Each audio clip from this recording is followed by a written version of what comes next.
শিক্ষা সংক্রান্ত গুরুত্বপূর্ণ আপডেটগুলি পেতে অবশ্যই চ্যানেলটিকে সাবস্ক্রাইব করুন। Welcome to Suvendu academy. Suvendu একাডেমিতে তোমাকে স্বাগত। আজ আমি এই ভিডিওতে আলোচনা করব এবছর যারা মাধ্যমিক দিয়েছ, যারা এবারে একাদশ শ্রেণীতে ভর্তি হবে, তাদের জন্য প্রতিটি বিদ্যালয়ের জন্য একটি ফর্ম আছে। সেই ফর্মটি কীভাবে ফিল আপ করবে সেটা নিয়ে আমরা এই ভিডিওতে আলোচনা করব। ভিডিওটি তোমরা প্রথম থেকে শেষ পর্যন্ত দেখো। যদি ভালো লাগে অবশ্যই একটা লাইক দেবে, আর আমার চ্যানেল যদি নতুন হয়ে থাকো অবশ্যই চ্যানেলটিকে সাবস্ক্রাইব করবে এবং তোমার বন্ধুদের সঙ্গে বেশি বেশি করে ভিডিওটি শেয়ার করবে। চলো প্রথমে দেখে নিই। একটু দেখো, এটা একটা গোবিন্দচক শ্রী দুর্গা হাই স্কুলের একটি ফর্ম দেওয়া হয়েছে। এই ফর্মটা দিয়ে আমি পরপর দেখাবো। এটা ব্ল্যাঙ্কস দেখতে পাচ্ছ, এই ফর্মটার ব্ল্যাঙ্ক ফর্ম দেখতে পাচ্ছ। এই ব্ল্যাঙ্ক ফর্মটা কীভাবে পূরণ করবে সেটা আমি এই ভিডিওতে পরপর করে দেখাবো, ঠিক আছে? প্রথমে তোমাদেরকে দেখিয়ে দিই, এই জিনিসটা একটু দেখাই। প্রথমে তোমরা নিশ্চয়ই জানো, মাধ্যমিক থেকে যখন উচ্চ মাধ্যমিক ভর্তি হবে, একাদশ শ্রেণীতে ভর্তি হবে, তখন বিভিন্ন কম্বিনেশান নিতে হয়। কেউ সায়েন্স নিয়ে পড়বে, কেউ আর্টস নিয়ে পড়বে, কেউ কমার্স নিয়ে পড়বে। তখন প্রতিটি বিদ্যালয়ের জন্য বিভিন্ন সাবজেক্ট আছে, সেই সাবজেক্টও ভাগ করতে হয়। যেমন বাংলা এবং ইংরেজি কম্পালসারি সবাইকেই রাখবে। যে আর্টস নিয়ে পড়বে সেও বাংলা নিয়ে রাখবে, যে সায়েন্স নিয়ে পড়বে সেও বাংলা ইংরেজি রাখবে, এবং যে কমার্স নিয়ে পড়বে সেও বাংলা ইংরেজিটা সবার জন্য, ঠিক আছে? এবারে যদি কেউ সায়েন্স নিয়ে পড়ো, তার জন্য থাকছে physics, chemistry, mathematics, biological science, geography, nutrition, এইসব সাবজেক্ট থাকে। আবার যারা আর্টস নিয়ে পড়বে, যেমন পলিটিক্যাল সায়েন্স, এডুকেশান, নিউট্রিশন, সংস্কৃত, ফিলোজফি, হিস্ট্রি, ম্যাথামেটিক্স, জিওগ্রাফি, এইসব আর্টস নিয়ে থাকবে। কমার্স নিয়ে থাকে, কম্পিউটার সায়েন্স থাকে, বিভিন্ন জিনিস থাকে, ঠিক আছে? এবার তুমি যে স্কুলগুলোতে যেসব সাবজেক্টগুলো থাকবে সেটার উপর নির্ভর করে তুমি কোনটা নিয়ে পড়বে। যাই হোক, সেটা আমি পরপর করে আসছি, দেখাচ্ছি, বোঝাচ্ছি তোমাদেরকে কীভাবে কোথায় কীভাবে ফর্মটা পূরণ করবে সেটা আমরা এখন দেখে নেব, ঠিক আছে? ফর্মটা দেখলে, এই ফর্মটা দেখে নিলে কীভাবে ফর্মটা করতে হবে, এবার এই ফর্মটা পূরণ করাটা আমি পরপর করে দেখাচ্ছি তোমাদেরকে। চলো আমি একবারে পরপর করে পূরণ করে একটা ফর্ম তোমাদেরকে দেখাই। দেখো, এটা একটা আমি ফর্মটা পূরণ করেই দেখিয়েছি, কীভাবে করতে হবে সেটা পরপর দেখিয়েছি। দেখো, স্কুলের নাম থাকবে। আচ্ছা, এইরকম ফর্ম প্রতিটি বিদ্যালয়ের জন্য ফর্মগুলো প্রায় একই ধরনের থাকে, এক দুটো জিনিস নতুন বা কম থাকে, এইরকম থাকে। কিন্তু ব্যাপারটা জেনে গেলে তোমরা নিজেরাই করতে পারবে, কোনো সমস্যা হবে না। তোমরা একটু দেখে নাও, এটা আমি জাস্ট স্যাম্পল একটা টাইপের একটা দেখিয়েছি, স্যাম্পলটা দেখে নাও। ঠিক দেখে তোমরা নিশ্চয়ই বাকিগুলো তোমরা বা তোমাদের স্কুলে যে ফর্মটা দেবে সেই ফর্মটা নিজেরাই করতে পারবে, ঠিক আছে? চলো, এইখানে একটা তোমাদের পাসপোর্ট সাইজের একটা ফটো লাগাতে হবে। এটা মনে রাখবে, একটা পাসপোর্ট সাইজের ফটো, রিসেন্ট ফটো তোমাদের একটা লাগাতে হবে, ওকে? ব্যাস, এবার দেখো ফর্মে কীভাবে লিখবে। Application for admission for class 11 for the session 2000, এখানে লিখবে 2021, আর এখানে লিখবে 2022, ঠিক আছে? 2021 2022। এবার বলেছে নেম অফ দ্য ক্যান্ডিডেট, তোমার নাম ব্লক লেটার, তোমার নামটা বড় হাতে লিখতে হবে। আমি একটা এক্সাম্পল দিয়েছি, দেখো, শুভায়ন বেরা লিখলাম, বড় হাতের লিখবে, তোমার নাম লিখবে, ওকে? 2 নম্বর বলা হয়েছে ডেট অফ বার্থ, তোমার যে জন্ম তারিখ, তোমাদের অ্যাডমিট যেটা দেওয়া হয়েছে, মাধ্যমিকে যে অ্যাডমিট দেওয়া হয়েছে, ওই অ্যাডমিট দেখে তোমার জন্ম তারিখ যা আছে তুমি এখানে লিখলে। আমি দেখলাম ধরো 10/10/2005, আমি লিখে পেলাম 10/10/2005 লিখলাম, ঠিক আছে? ওকে। এবার 3 নম্বর দেখো, ক্যাটাগরি মনে হচ্ছে তুমি জেনারেল না, তুমি এসসি না এসটি, বা ওবিসি এ না ওবিসি বি না ফিজিক্যাল হ্যান্ডিক্যাপ পিএইচ, কোনটা সেটা তোমাকে জানতে হবে। তুমি যদি জেনারেল হয়ে থাকো এখানে লিখবে শুধু জেনারেল। আমি এখানে দেখিয়েছি বলে এগুলো এতগুলো লিখেছি, তুমি কিন্তু এতগুলো লিখবে না, তুমি যে কোনো একটাই লিখবে। হয় জেনারেল যদি থাকো জেনারেল লিখবে, আর তুমি যদি বলো না আমি এসসি, তাহলে তুই এসসি লিখবে। যদি বলো এসটি তাহলে এসটি লিখবে, আর যদি বলো ওবিসি এ তাহলে ওবিসি এ লিখবে, যে কোনো একটাই লিখবে, ঠিক আছে? 4 নম্বর ন্যাশনালিটি, এই অবশ্যই তুমি লিখবে, এটা অবশ্যই সবার জন্য ইন্ডিয়ান, এখানে লিখবে ইন্ডিয়ান। আচ্ছা, 5 নম্বর যেটা কী বলেছে দেখো, 5 নম্বর বলেছে address with pin for communication in block letter, বড় হাতে লিখতে বলেছে, তোমার বাড়ির অ্যাড্রেস এবং সঙ্গে পিনটা দিতে বলা হয়েছে। দেখো, আমি একটা এক্সাম্পল হিসাবে একটা দিয়ে দিয়েছি। দেখো, ধরো গোবিন্দচক পোস্ট, মানে ভিলেজ, পোস্ট শুকুরুল্লাপুর, ডিস্ট্রিক্ট পূর্ব মেদিনীপুর, পিন নম্বর হচ্ছে 721626, ঠিক আছে? একটা অ্যাড্রেস আমি এখানে দিয়ে দিয়েছি। তুমি তোমার বাড়ির যে অ্যাড্রেস পিন নম্বর সহ ওইরকম এইভাবে সুন্দর করে বড় হাতের লিখে ফেলবে, ঠিক আছে? 6 নম্বর দেখো, মোবাইল নাম্বার।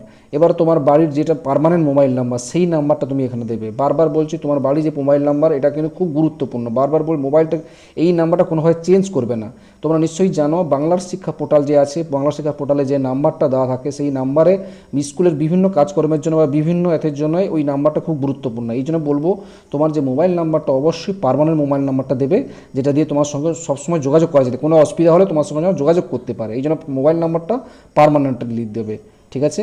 এবার চলে আসি 7 নম্বর, বলেছে দেখো ফাদার্স নেম অ্যান্ড অকুপেশন, বাবার নাম লিখতে বলেছে, বাবা কী করেন লিখতে বলেছে। তা আমি লিখলাম বাবার নাম লিখে ফেললাম, এখানে বাবার নামটা তুমি তোমার বাবার নাম লিখলে, এবং যদি বাবা বিজনেস করে তো এখানে লিখবে শুধু বিজনেস, যদি সার্ভিস করে তো সার্ভিস লিখবে, আর যদি নিজে চাষবাস করে তাহলে এখানে লিখবে সেলফ এমপ্লয়ি লিখবে, সেলফ এমপ্লয়ি। ঠিক আছে, তোমার যেটা হবে শুধু একটাই লিখবে, এতগুলো লিখবে না, আমি জাস্ট দেখানোর জন্য লিখিয়েছি।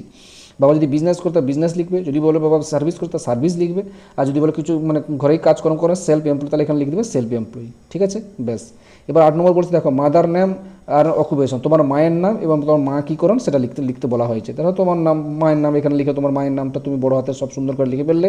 তার মাদার যদি হাউস ওয়াইফ হয় তাহলে এখানে লিখবে হাউস ওয়াইফ, আর যদি সার্ভিস করে তাহলে লিখবে সার্ভিস।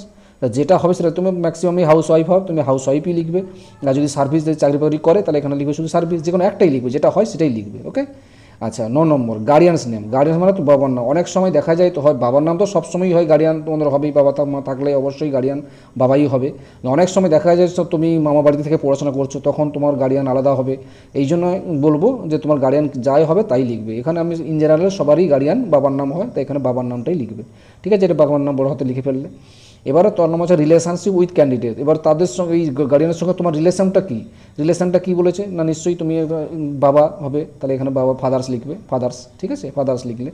ওকে, এরপর কি বলেছে দেখো 11 নম্বর বলেছে গার্ডিয়ানস অ্যাড্রেস উইথ পেন। ওই যে গার্ডিয়ানের নামটা যদি লিখলে, গার্ডিয়ান সেই একই রকম গার্ডিয়ানসের বলছে নাম লিখতে বলেছে, সঙ্গে পিন নাম্বার এবং ফোন নাম্বারটা লিখতে বলা হয়েছে। ঠিক যদি একই যদি বাবার নাম হয়, তোমরা অ্যাড্রেস যেটা দিয়েছো সেই একই অ্যাড্রেস তুমি পরপর লিখে দেবে।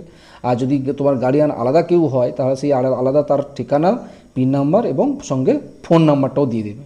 ঠিক আছে, যেহেতু একই আছে বাবা হয়, তাহলে বাবার একই বাড়ি, তোমার বাড়ি একসঙ্গেই থাকো, তাহলে তোমার বাড়ির গ্রাম, পোস্ট, লিস্ট, পূর্ব মেদিনীপুর সব বড়ো হাতের করে দিয়ে দেবে, সঙ্গে ফোন নাম্বারটা যেটা দিয়েছে আগেও দিয়েছো, আবারও দিয়ে দিতে পারো, এখানে আরেকটা নাম্বারও দিয়ে দিতে পারো, কোনো সময় গার্ডিয়ানের ফোন নাম্বারটা তুমি দিয়ে দিতে পারো, কোনো সমস্যা নেই। ঠিক আছে, বুঝতে পেরেছো? ওকে। 12 নম্বর বলেছে name and address of the school last attended. তুমি যে স্কুলে পড়তে, তুমি যদি নিজের স্কুলে পড়ো তাহলে নিজের স্কুলের নামটা লিখবে, আর যদি বলো না তুমি অন্য স্কুল থেকে একটা স্কুল থেকে আরেকটা স্কুলে নতুন ভর্তি হতে চাও, সেই স্কুল যে স্কুলে আগে পড়তে মানে মাধ্যমিক তুমি যে স্কুল থেকে পাস করেছো, মাধ্যমিক যে স্কুল থেকে পাস করেছো সেই স্কুলের নাম এবং ঠিকানাটা দিতে বলা হয়েছে। ঠিক আছে, অ্যাড্রেসটা দিতে বলা হয়েছে। তাহলে আমি এখান থেকে গোবিন্দ চক শ্রী দুর্গা হাই স্কুলে পড়ি, গোবিন্দ চক সুবর্ণপুর, অ্যাড্রেসটা এইভাবে দিয়ে দেবে। ঠিক আছে, ব্যাস। এবার 13 নম্বর কী বলেছে দেখো name of the examination pass. তুমি লাস্ট এক্সামিনেশন কী পাস করেছো, মাধ্যমিক পরীক্ষা দিতে, এখানে লিখবে মাধ্যমিক পরীক্ষা। ঠিক আছে, মাধ্যমিক এক্সামিনেশন দিয়ে দিতে পারো, মাধ্যমিক এক্সামিনেশন বা মাধ্যমিক পরীক্ষা লিখে দিতে পারো। ঠিক আছে, এবার বিতে বলা আছে নেম অফ দ্য বোর্ড। কোন বোর্ডের আন্ডারে তুমি পরীক্ষাটা দিয়েছো না, তোমরা নিশ্চয়ই জানো West Bengal board of secondary education, তাহলে এখানে লিখবে West Bengal board of secondary education, এখানে লিখবে West Bengal board of secondary education, তুমি লিখে ফেললে।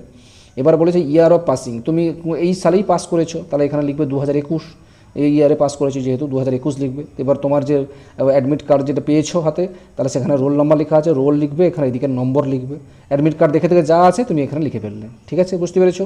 ব্যাস। এরপরে মেন যে জিনিসটা সেটা একটু বলি। এবার দেখো 14 নম্বর বলছে marks obtain of the board of the examination. যে পরীক্ষায় যে মাধ্যমিক পরীক্ষা পাস করেছো তার যে মার্কশিট দেখে তুমি এই ঘরটা পূরণ করতে হবে। দেখো প্রথমে কী হচ্ছে সাবজেক্ট, এদিকে সব সাবজেক্ট দেওয়া আছে, আর এখানে মার্কস অবটেন কত পেয়েছো সেটা দিয়েছে। ধরো বাংলায় তুমি কত পেয়েছো, ধরে নিচ্ছি বাংলায় পেয়েছো 70, তুমি এখানে 70 লিখলে। ইংলিশে ধরো পেয়েছো 65, তাহলে এখানে 65 লিখলাম। তাহলে টোটাল এখানে বলছে টোটাল ল্যাঙ্গুয়েজ গ্রুপ, এটা দুটো ল্যাঙ্গুয়েজ গ্রুপ, তাহলে টোটাল কত পেয়েছে 70 আর 65 যোগ করলে 135, এখানে 135 লিখে ফেললাম।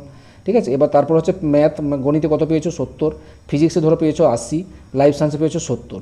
এবার টোটাল সায়েন্স, এটা সায়েন্স গ্রুপ, তো টোটাল সায়েন্স ধরো 70, 80, 70, মানে এগুলো যোগ করলে হয়ে যাচ্ছে এখানে কত 220। একই রকম হিস্ট্রি পেয়েছো 50, জিওগ্রাফিতে পেয়েছো 80, তাহলে এখানে টোটাল কত পেয়েছো এখানে লিখে দাও, টোটাল হচ্ছে 130 লিখে ফেললে। এবার অ্যাডিশনাল যে সাবজেক্ট পেয়েছো ধরো অ্যাডিশনাল পেয়েছো 84, তাহলে অ্যাডিশনালটা এখানে লিখে ফেললে। এবার হচ্ছে গ্র্যান্ড টোটাল, তোমার গ্র্যান্ড টোটাল তোমার আছেই মার্কশিটেই আছে দেখবে, তাহলে গ্র্যান্ড টোটাল হচ্ছে এই অ্যাডিশনাল বাদ দিয়ে গ্র্যান্ড টোটালটা তুমি এখানে লিখে ফেলতে, ধরো 485 পেয়েছো। ঠিক আছে, ধরে নিচ্ছি যে টোটাল গ্র্যান্ড টোটালটা তুমি এখানে যেটা পেয়েছো সেটাই লিখে টোটালটা লিখে দিলে। ঠিক আছে, এইভাবে সুন্দর করে এই ঘরটা পূরণ করবে। ওকে, এবার বলছে 15 নম্বর বলেছে স্টুডেন্ট আইডি নাম্বার। আচ্ছা, বাংলার শিক্ষা পোর্টালে তোমাদের প্রত্যেকের একটা স্টুডেন্ট আইডি নাম্বার আছে, তোমরা নিশ্চয়ই জানো। যদি না জেনে থাকো অবশ্যই স্কুলগুলোতে গিয়ে বলবে যে আমার আইডি নাম্বার কত, বললে ওনারা সব দিয়ে দেবে। আর যদি মনে থাকে তো খুব ভালো, কারণ তোমাদের যদি কোনোভাবে যদি আইডেন্টি কার্ড থাকে সেখানে নিশ্চয়ই আইডি নাম্বার থাকে, যা তুমি সেখান থেকেও পেয়ে যেতে পারো, বা বাংলার শিক্ষা পোর্টাল থেকে তোমরা পাবে না, আমি বলবো অবশ্যই বিদ্যালয়গুলোর সঙ্গে যোগাযোগ করো, ওখান থেকেই স্টুডেন্ট আইডি নাম্বারটা পেয়ে যাবে। ঠিক আছে। আচ্ছা, এবার পার্সেন্টেজ মার্কটা কি, পার্সেন্টেজ মার্ক কীভাবে করবে, যে গ্র্যান্ড টোটাল যেটা পেয়েছো, ধর 485 পেয়েছো, এখানে টোটাল কতগুলো সাবজেক্ট, 7টা সাবজেক্ট অ্যাডিশনাল বাদে 7টা সাবজেক্ট, তার 485কে 7 দিয়ে ভাগ করলে যেটাই হচ্ছে সেটাই, তাহলে এখানে ধরুন যে অ্যাপ্রক্সিমেটলি 69%, তাহলে এখানে লিখবে 60%-এর মার্ক কত না 69%, ঠিক আছে। তাহলে এখানে পার্সেন্টেজ মান লিখলে 69%, ঠিক আছে। ওকে, এবারে বিভিন্ন স্কুলে বিভিন্নভাবে ফর্মটা থাকে, যেমন তোমার থাকে আধার নাম্বার লিখতে বলে, তুমি আধার নাম্বারটা সঙ্গে রাখবে, অথবা তোমার ব্যাঙ্ক অ্যাকাউন্ট ডিটেলস, তোমার ব্যাঙ্ক অ্যাকাউন্ট নাম্বার, তার আইএফসি কোড, ঠিক আছে, এমআইসিআর কোড, তোমার ব্যাঙ্ক অ্যাকাউন্ট ডিটেলসটা তুমি রাখবে, কারণ ব্যাঙ্ক অ্যাকাউন্টটা খুবই গুরুত্বপূর্ণ, ব্যাঙ্ক অ্যাকাউন্টটা অবশ্যই ভালো রাখবে ফর্মে পূরণ করার সময়। এইখানে যেমন দেয়নি, কারণ এইখানে পেয়ে যাবে স্টুডেন্ট আইডি নাম্বার দিলেই তোমরা অলরেডি আগে থেকে দিয়ে রেখেছো, মাধ্যমিক যখন পড়েছিলে বা 9-10 যখন ছিলে তখন তোমাদের ব্যাঙ্ক অ্যাকাউন্ট দিয়ে রেখেছো, তখন পেয়ে যাবে। এই আইডি নাম্বার দিলে অটোমেটিক সব কিছু চলে আসবে, ঠিক আছে।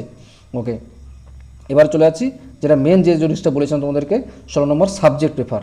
আচ্ছা, বাংলা ইংরাজি তুমি সায়েন্স নিয়ে পড়ো, আর্টস নিয়ে পড়ো, কমার্স নিয়ে পড়ো, যাই নিয়ে পড়ো, বাংলা ইংরাজিটা হচ্ছে কম্পালসারি, সবাই থাকবে, ওটা হলে কোনো চেঞ্জ করার কিছু নেই। এবার তুমি কোনটা নেই, তুমি যদি পড়তে চাও, ধরো আর্টস নিয়ে পড়তে চাও, তা আর্টস নিয়ে তোমাদের স্কুলের যে সাবজেক্টগুলো আছে সেগুলো তোমাকে দেখে নিতে হবে। আমি এক্সাম্পল একটা দেখুন, ধরো একটা এখানে 3টে করে দেখিয়েছি উদাহরণ হিসাবে, সেইভাবে কিন্তু নয়। ধরো তুমি আর্টস নিয়ে পড়বে, তাহলে তুমি প্রথমে ধরো রাখলে সংস্কৃত, তাহলে সংস্কৃতের এসএনএসকে লিখতে হবে, তারপর রাখলে ফিলোজফি, তাহলে এখানে ফিলোজফি লিখলে, তারপর রাখলে হিস্ট্রি, তাহলে হিস্ট্রি লিখলে, তারপরে হলো ইনভার্টার সায়েন্স বা বায়োলজি, তারপর যে কোনো একটা লিখলে। না তুমি বলছো না আমি নিউট্রিশন, তাহলে তুমি শুধু যে কোনো একটা লিখবে, এখানে সবগুলো আমি তো দেখানোর জন্য দেখিয়েছি। আর যদি নিউট্রিশন রাখতে চাও নিউট্রিশন রাখতে পারো, কেমিস্ট্রি রাখতে চাও কেমিস্ট্রি রাখলে, জিওগ্রাফি রাখতে জিওগ্রাফি রাখলে, বায়োলজি রাখতে বায়োলজি রাখতে, বা ইনভারনমেন্টাল সায়েন্স যদি থাকে স্কুলে সেটাও রাখতে পারো।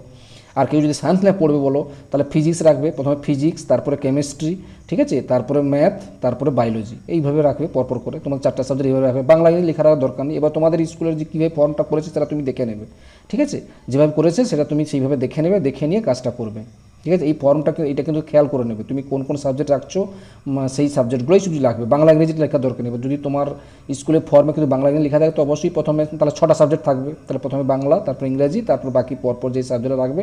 যদি সায়েন্স নিয়ে পড়তে চাও সায়েন্সের যে সাবজেক্ট লাগবে, যদি আর্টস নিয়ে পড়তে চাও আর্টসের যে 4টা সাবজেক্ট লাগবে সেগুলো পরপর করে দিয়ে দেবে, ঠিক আছে।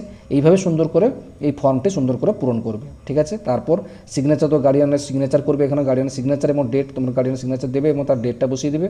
আর তুমি নিজে সিগনেচার করবে, সিগনেচার ক্যান্ডিডেট এখানে তুমি তোমার নিজের সিগনেচার করবে, দিয়ে ডেটটা বসিয়ে দেবে, ঠিক আছে। এইভাবে সুন্দর করে পূরণ করে বিদ্যালয়গুলোতে জমা করবে, ঠিক আছে। আর যদি কোনো সমস্যা থাকে অবশ্যই তোমাদের বিদ্যালয়ে গিয়ে জিজ্ঞেস করবে, বিদ্যালয়ে গিয়ে জিজ্ঞেস করলে ওনারা সব কিছু ক্লার্ক বা গ্রুপ ডি বা হেডমাস্টার মশাই উনি সব কিছু বলে দেবেন, কীভাবে পূরণ করতে হবে, বাকিটা কীভাবে পূরণ সবগুলো বলে দেওয়া হবে। যাই হোক, তোমাদের যতটা পারেছি আমি বোঝানোর চেষ্টা করেছি। যদি তোমাদের কোনো প্রশ্ন থাকে অবশ্যই তোমরা কমেন্টে জানিও। আর ভিডিওটি যেমন যদি একটু ভালো লেগে থাকে অবশ্যই একটা লাইক দিও, আর অবশ্যই তোমার বন্ধুদের সঙ্গে ভিডিওটি বেশি বেশি করে শেয়ার করো এবং চ্যানেলটিকে অবশ্যই সাবস্ক্রাইব করো। ভালো থাকো, সুস্থ থাকো, ধন্যবাদ।